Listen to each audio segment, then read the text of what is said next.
It's a key issue in when you have a foreign subsidiary that needs to be consolidated is what's called the functional currency and determining what the functional currency of the entity is.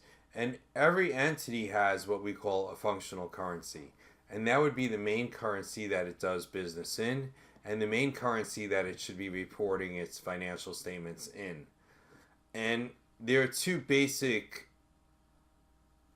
issues that have to be addressed when you're going to restate from foreign currency into US dollars. And that is what exchange rate should be used to translate foreign currency balances to domestic currency, and how should translation gains and losses be accounted for? Should they be included in income? And the determinant of this is going to be what the functional currency is. So first let's talk a little bit about exchange rates. There'll basically be three exchange rates that we use when converting financial statements over from a foreign currency into the US.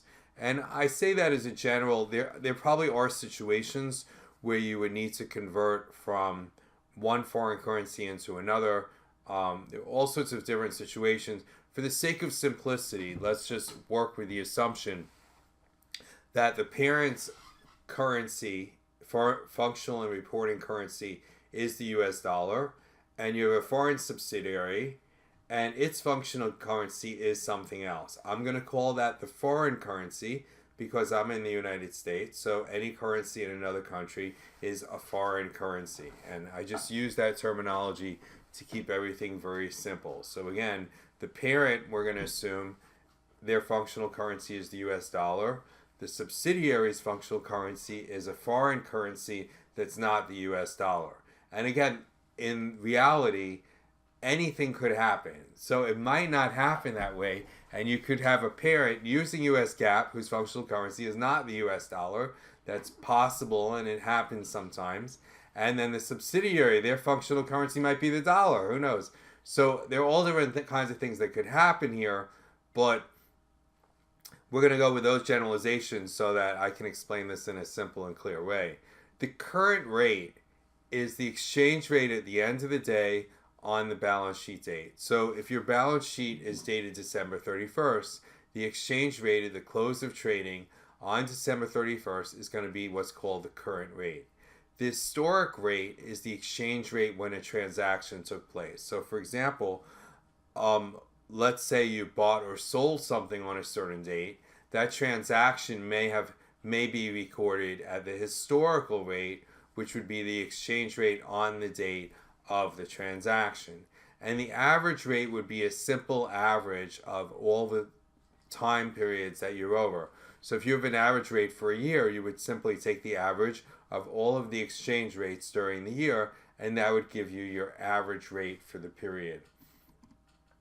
But most important here is the determination of the functional currency. The functional currency is the currency of the primary economic environment in which the entity operates. Normally, the currency of the environment in which an entity primarily generates and expends cash. And it's used to differentiate between foreign operations self-contained and integrated into local environment, and those that are extension of the parent and integrated with the parent. Let me explain. Usually, 95 to 99% of the time, an entity is built and created to do business in the country where it is. So for example, if you create a business in the United States, most of your transactions are going to be with other people or companies in the United States, and your functional currency is the US dollar. If you want to do a lot of business in Peru, then chances are you're going to create a little subsidiary in Peru, and you're going to conduct most of your transactions in whatever the Peruvian currency is, and that's going to be your functional currency. So whatever country you're in, the functional currency is usually going to be the currency in that country. Now, sometimes there's really two exceptions here.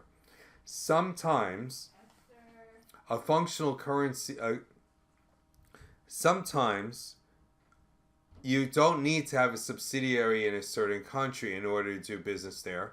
And it might not be in your best interest to do things that way.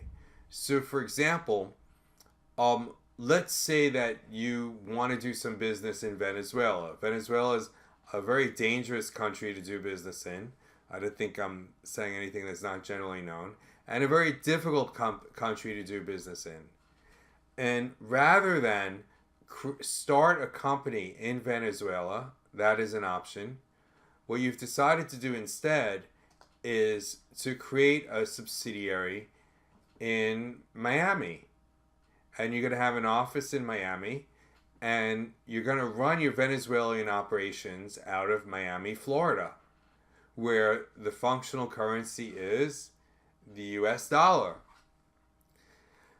But most of your transactions are going to be in the Venezuelan currency, which I believe is the bolivar. And so you might want your functional currency to be the bolivar because most of your transactions are going to be recorded in bolivars, are going to occur in bolivars. So if you're buying and selling things with people in Venezuela, you're not going to be buying and selling things in dollars. You're going to be buying and selling in the local currency, which is the bolivar, and therefore most of your functional currency will be the bolivar.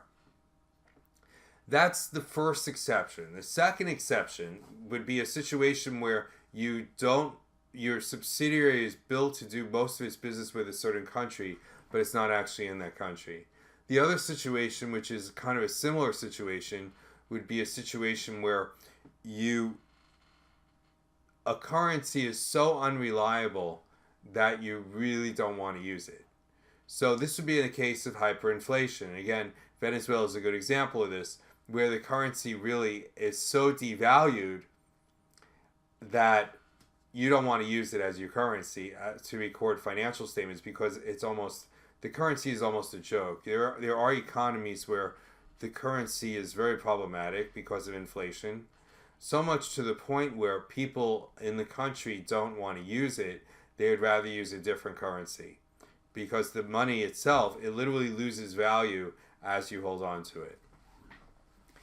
A currency like that is not good to have as your functional currency. So in that situation, what you would do is you would choose another currency, perhaps a currency that's often used in that country, and that would be used as your functional currency instead of the currency of that country. So here are some indicators, but this is really a judgment call that the company needs to make.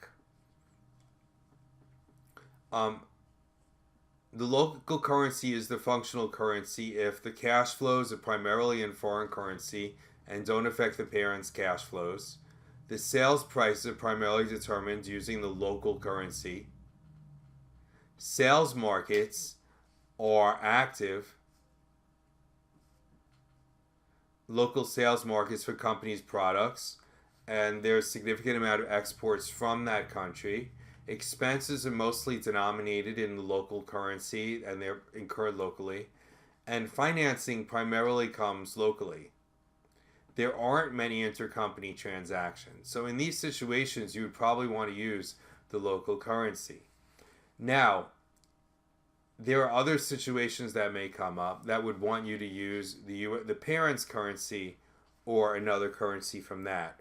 And if your cash flows directly impact the parent's cash flows and readily available to the parent company, they're responsive to short-term changes in exchange rates and worldwide competition.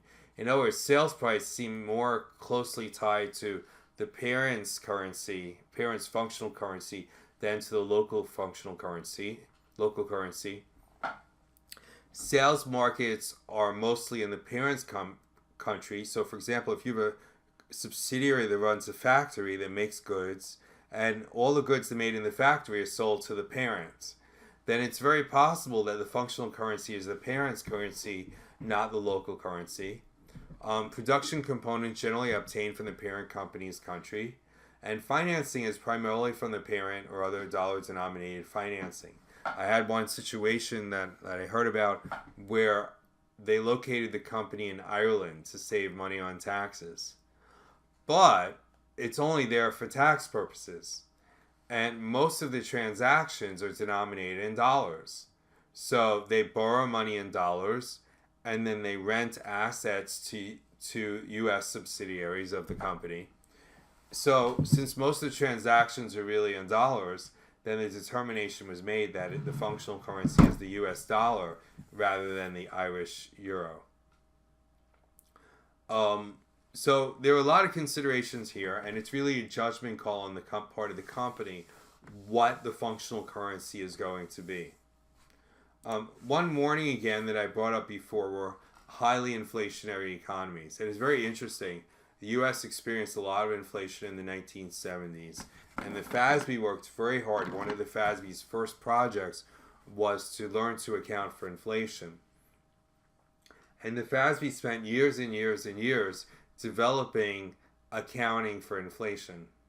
And then by the time the FASB finished its project, inflation was no longer a problem in the United States, and the FASB put the standard aside. It set it on a shelf, and if inflation ever comes back, FASB knows exactly what to do.